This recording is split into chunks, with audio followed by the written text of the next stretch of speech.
अल्हम्दुलिल्लाहि रब्बिल आलमीन वल आक़िबतु लिल मुत्तक़ीन अस्सलातु वस्सलामु अला सय्यिदिल अंबियाइ वल मुरसलीन व अला आलिहि व अस्हाबिहि अजमाइन अम्मा बाद फ़अऊज़ु बिल्लाहि मिनश शैतानिर रजीम बिस्मिल्लाहिर रहमानिर रहीम अल्लाहुम्मा रब्बि इश्रह लिी सदरी व यस्सिर ली अमरी वहलुल उक़दतम मिन लिसानी यफ़क़हू क़ौली।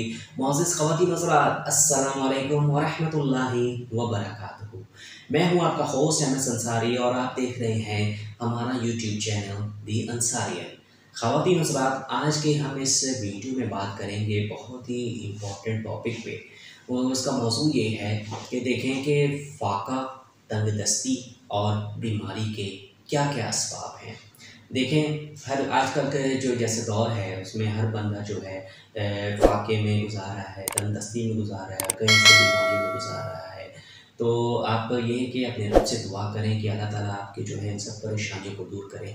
देखें, अल्लाह ताला ने इस दुनिया को असबाब से जो है मरबूत फरमाया है। हमें पहुंचने वाली हर परेशानी हमारे हमारे बद का नतीजा है।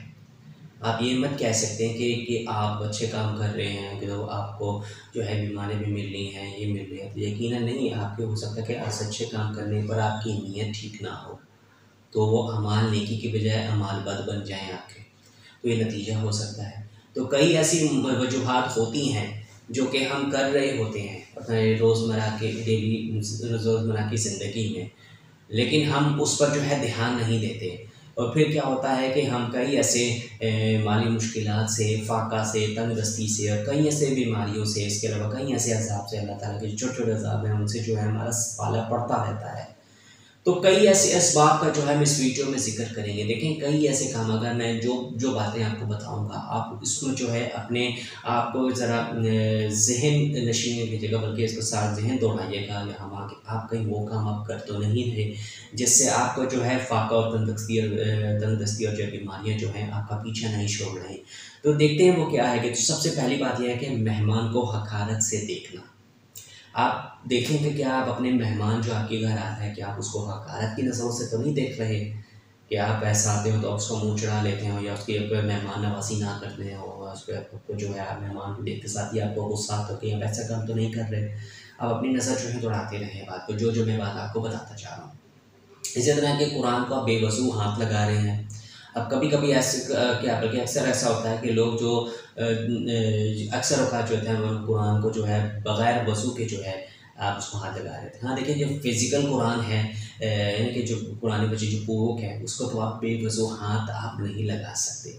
आप जैसे अगर इसके अलावा मोबाइल वगैरह में अगर आप पढ़ रहे हैं कुरान, तो उसको तो चलो बेवज़ू आप पढ़ सकते हैं, हाथ लगा सकते हैं, क्योंकि वो तो फिज़िकली तो आपको उस पर टच नहीं हो रहा है। लेकिन जो बुक की शक्ल में है उसको जो है बग़ैर वज़ू के वो आप हाथ नहीं लगा सकते। तो आप इस चीज़ को भी सोचें कि आप ये वाले काम तो नहीं कर रहे। इसके अलावा कि बग़ैर बिस्मिल्लाह के खाना। अब देखिए कि खाने क्या, बल्कि आप अपने मामूल ऐसा बनाएं कि कोई भी काम आप करें तो उसको बिस्मिल्लाह से जो है उसका आगाज़ करें। कोई भी काम बिस्मिल्लाह के बग़ैर हरगिज़ ना करें, क्योंकि बिस्मिल्लाह से जो है उस काम में बेहद बरकत होती है। इस तरह है कि खड़े होकर खाना। आपको अक्सर औक़ात देखा होगा कि लोग खड़े होकर खाते हैं। अक्सर ऐसे कि शादी ब्याह में भी जो है कई नई जगह होती है, लोग खड़े होकर खाना शुरू कर देते हैं। तो इससे क्या होता है, इससे भी बेबरकती होती है और फ़ाका, तंगदस्ती वगैरह होने का ख़दशा है। इस तरह के जूते पहन कर खाना। अब अक्सर लोग होता है कि लोग जूते पहने होते हैं और उसमें भी जो है वो खाना भी खा रहे होते हैं। अक्सर ऐसे होता है कि देखा जाता है कि कई ऐसे लोग जूते पहनकर खाना खा रहे होते हैं। क्या आप तो नहीं ऐसा कर रहे? इस तरह के बग़ैर हाथ धोए खाना। अब अक्सर लोगों की आदत होती है कि वो हाथ को धोते नहीं हैं खाना खाने से पहले, हालाँकि हाथ को धोना चाहिए। इस तरह है। नंबर 7 में देखेंगे नंगे सर खाना। कि क्या आपका सर नंगा, कि आपने आप उस कवर तो नहीं किया हुआ, तो नहीं, तो ये इसलिए भी क्या है कि आप हो सकता है कि इससे भी आपको फ़ाका, तंगदस्ती वगैरह का सामना हो सकता है। इसके अलावा कि खाने के बर्तन को साफ़ ना करना। अब अक्सर ऐसा होता है कि देखें कि लोग जो है वो खाना बहुत ज़्यादा डाल देते हैं, लेकिन जब खाने लगते हैं तो उसमें से आधे से ज़्यादा या आधे से कम जो अक्सर लोग छोड़ देते हैं, जबकि ऐसा करना जो ठीक नहीं है। जितने आपको भूख लगी हो आप उतना ही खाना अपनी प्लेट में रखें और खाएं, और ताकि आपका बर्तन जो है साफ़ हो, आपके बर्तन में जो खाना है वो ना बचे। इससे अगर बचता है तो वो बेबरकती होती है। इस तरह है कि नंबर 9 में कि मस्जिद में दुनिया की बातें करना। आप देखिए, मस्जिद क्या है? मस्जिद अल्लाह ताला का घर है, जहाँ पे लोग इबादत करने के लिए जाते हैं। आप मस्जिद के बाहर कहीं भी होते हैं, घरों में होते हैं या अपनी जॉब पे होते हैं, दुकान में होते हैं, बिजनेस में होते हैं, दोस्तों यारों के पास होते हैं, वहाँ तो दुनिया की बातें आप कर ही रहे होते हैं। आप क्या आप मस्जिद में भी जब इबादत की जहाँ पे जगह है वहाँ पर भी जाकर दुनियावी बातें करेंगे? तो उन दोनों में तो आपने किसी ने फ़र्क ही नहीं रखा। जब आपने फ़र्क ही नहीं रखा तो ज़ाहिर सी बात है फिर आपको फाका तंदुरुस्ती का जो है सामना करना पड़ेगा। इस तरह नमाज कज़ा करना। अब देखिए कुरान में कई बार जो है इस चीज़ का जिक्र किया गया है कि नमाज कायम करो और कुरान पढ़ो, ज़कात दो, नमाज कायम करो और ज़कात दो। लेकिन अक्सर लोग क्या है कि नमाज नहीं पढ़ते, और कुछ ऐसे लोग होते हैं कि जो नमाज को कज़ा करते हैं, यानी कि उनकी मसरूफियत ऐसी है कि वो नमाज अपने पढ़ ही नहीं पाते, वो नमाज जो है वो कज़ा करके पढ़ते हैं। नमाज को जानबूझकर कज़ा करके पढ़ना भी जो है ये आपकी जो है फाका तंदुरुस्ती बीमारी की वजह बन सकती है और आप गुनाहगार भी हो सकते हैं अगर आपने जानबूझ के कज़ा की है तो। इस तरह है कि बुज़ुर्गों के आगे चलना। हम देखेंगे जो शख्स बुज़ुर्गों का जो है एहतराम नहीं करता, वो जब वो खुद बुज़ुर्ग होगा तो तब लोग भी उसका जो है वो एहतराम इसी तरह नहीं करेंगे। तो हमें भी अपने बुज़ुर्गों का जो है बेहद एहतराम करना चाहिए, उनके जो है बात पर उनकी बातों को गौर से सुनना चाहिए, उनको मदद तलब हो तो उनकी मदद भी करनी चाहिए। इस तरह के दरवाज़े पर बैठने की आदत। अब देखेंगे कई ऐसे लोग हैं कि जो अपना फालतू टाइम जो है वो गुजार देते हैं ऐसे, हालांकि फालतू यानी वक्त का ज़ाया करना जो है वो कह लें कि ख़ुदकशी करने के मुतरादिफ है। तो अपने वक्त को ज़ाया करने के दरवाजे पर आप बैठने की जो आपने आदत बनाई है, अगर आप उस जो स्पेयर टाइम है तो आप वहाँ बाहर बैठें। आप उसी स्पेयर टाइम को अगर अल्लाह के ज़िक्र व अस्कार में मसरूफ़ कर लेंगे तो यकीनन आप देखें कि उसका अजर व सवाब और कितनी नेकी आप समेट लेंगे। जबकि अगर आप इस तरह बैठने की आदत बना लेंगे तो यकीनन जो है आप ऐसे कई परेशानियों का सामना कर सकते हैं। इस तरह नामहरम औरतों को देखना, नामहरम औरतों को भी जो है हमें देखने से गुरेज करना चाहिए। ठीक है, हर बंदे को चाहिए कि अपने आप को जो है, मर्दों को चाहिए कि अपनी नस्लों को नीची रखें और औरतों को चाहिए कि वो अपने आप को जो है ढांक कर रखें। इस तरह के औलाद को गाली देना, हाँ देखें गाली देना भी जो है वो गुनाह है।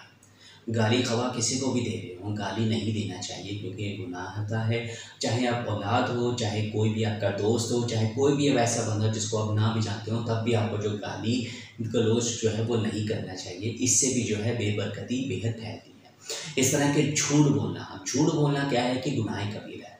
अब देखें कि अब आप झूठ बोलेंगे तो जाहिर सी बात है आपको भी परेशानियाँ जो है उठानी पड़ेंगी, और एक झूठ बोलने के लिए आगे फिर छुपाने के लिए आपको 100 झूठ बोलने पड़ेंगे।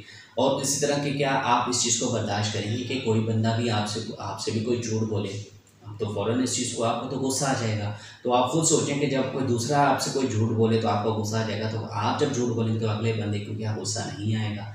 तो लिहाजा झूठ बोलने से गुरेज करें, इस गुनाह से ज़रूर बचें क्योंकि इससे भी जो है फाका तंदुरुस्ती वगैरह आने के चांसेस होते हैं। इसके बाद है सुबह के वक्त सोना। अब ये बड़ा जो है आजकल नौजवान करते हैं कि सुबह के वक्त जो वो देर तक सोते हैं। हालांकि जो है बरकत जो है वो आपकी सुबह से ही जो है के वक्त से ही जो है वो शुरू होती है। लिहाजा जो देर तक जो सोना है इसको तर्क करें और सुबह फजर के टाइम ज़रूर उठें, फजर की नमाज़ पढ़ें, उसके बाद अपने दिन का आगाज़ करें और अच्छे जो है अपने कामों की तरफ अब लगते जाएँ। इस तरह के मगरिब के बाद सोना। अब देखिए मगरिब के बाद सोना में भी जो है ये भी जो है आप का जो है फाका तंदुरुस्ती की तरफ जो है ले जाता है, इस परेशानी में मुब्तला कर सकता है। देखें मगरिब के बाद इशा का टाइम भी आता है, तो इशा की नमाज़ जब आप पढ़ लेने के बाद जब आप फरागत हासिल करें तो उस टाइम आप आराम करें, उस टाइम आप सों, फिर आप फजर के टाइम उठें। तो उस तरह का मामूल सेट करें, बजाय मगरिब के बाद सोने के आप इशा की नमाज़ भी पढ़ने के बाद फिर आप जो है वो सोने की आदत बनाएं, इस तरह की रूटीन बनाएं। उसके बाद शिकस्ता कंघी, इस कंघा जो इस्तेमाल करें टूटा हुआ कंघा है तो आप उसको इस्तेमाल करने से गुरेज करना चाहिए, क्योंकि इससे अगर आप अपने बाल वगैरह संवारते हैं तो तब भी क्या है कि आपको जो है फाका तंदुरुस्ती वगैरह का सामना करना पड़ सकता है। इस तरह है कि नंगे सर बैतुल खला में जाना।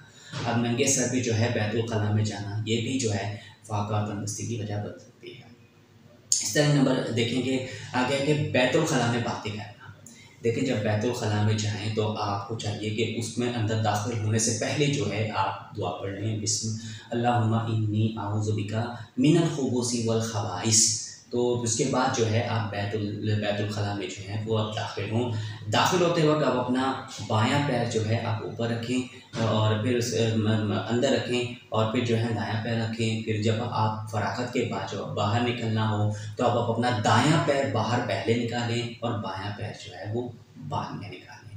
तो ये आदाब हैं उसके बैतुल खला में। सिर्फ जाने से पहले मतलब आप ऐसा ना हो कि एंटर होने के बाद जो है आप उसको पढ़ रहे हो तो आप जो है उससे पहले ही पढ़ कुछ कदम पहले ही अगर आप पढ़ लें तो आपके लिए बेहतर है।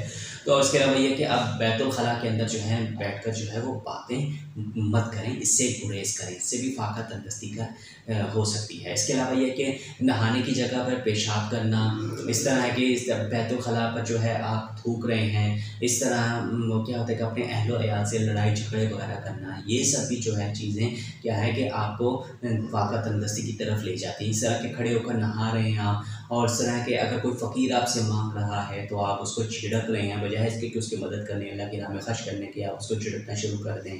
तो ये सब भी फाका तंदुरुस्ती में आपको जो परेशानी का सामना करना पड़ सकता है। इसी तरह है कि हौज़ या गुस्ल की वाली जगह पर गुस्ल वाली जगह पर जब आप पेशाब कर रहे हैं, नहा रहे हैं, की जगह पर आप पेशाब कर रहे हैं तो तब भी ये भी क्या है कि ये भी आपका जो है फाका तंदुरुस्ती की वजह बनती है। इसके अलावा है कि गाने बजाने में भी दिल लगाना, ये सब अमल भी ऐसे हैं जो कि आपके लिए फाका तंदुरुस्ती की वजह बन सकती हैं। आपको कई ऐसे बीमारियाँ जो हैं वो घेर सकती हैं।